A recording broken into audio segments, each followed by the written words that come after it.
Estudo bíblico. Gênesis 7 verso 22. Aqui está um estudo bíblico sobre Gênesis 7, 22, conforme solicitado. Gênesis 7, 22, que declara: tudo o que tinha fôlego de espírito de vida em seus narizes, tudo o que havia no seco, morreu, surge em um momento de clímax no relato do dilúvio. Este versículo é uma culminação sombria de um evento cataclísmico, servindo como uma declaração final da destruição abrangente que o juízo divino trouxe sobre a terra. No contexto do capítulo 7, que detalha a entrada de Noé e sua família na arca, a chegada das águas e a subsequente devastação, o versículo 22 solidifica a magnitude do julgamento, enfatizando que nada que vivesse em terra firme e possuísse a própria essência da vida foi poupado. O contexto histórico e cultural deste versículo é profundamente marcado pela iminência e pela execução do juízo divino.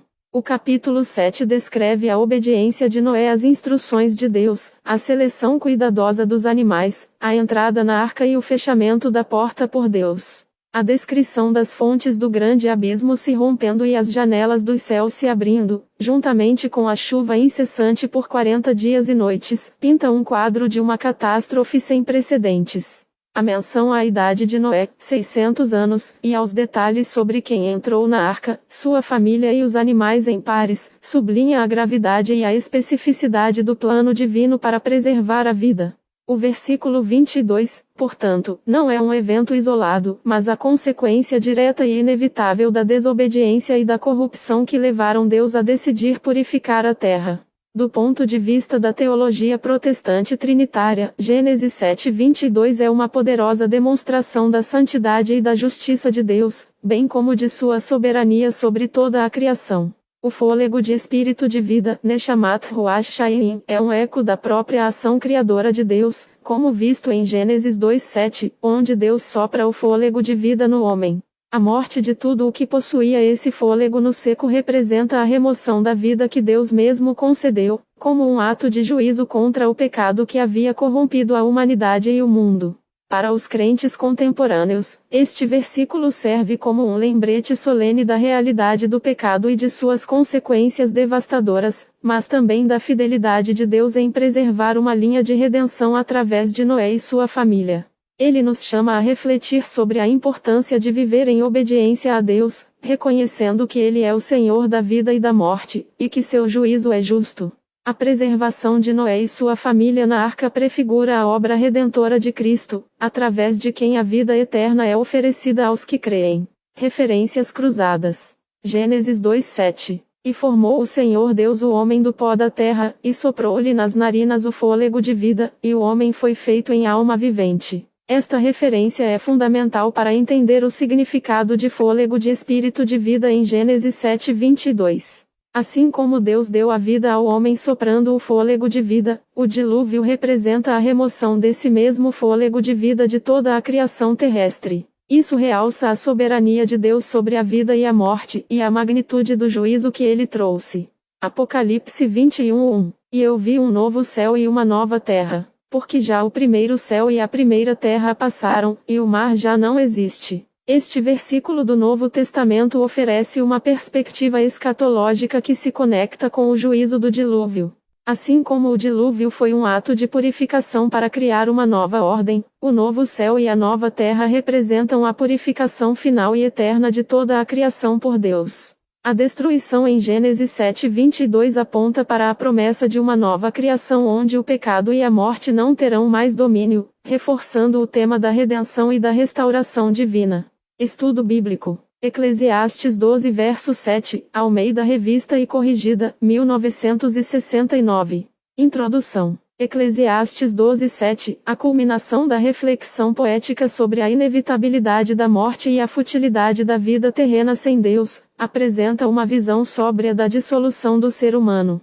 Este versículo serve como um lembrete da nossa natureza dual, corpo físico e espírito, e do destino final de cada parte após a morte. Ele complementa o chamado urgente no início do capítulo para lembrar-se do Criador na juventude, antes que os dias da velhice tragam declínio e sofrimento, e antes que a morte chegue. O versículo é, portanto, central para o propósito do livro. confrontar o leitor com a realidade da transitoriedade da vida e direcioná-lo à sabedoria que transcende a vaidade.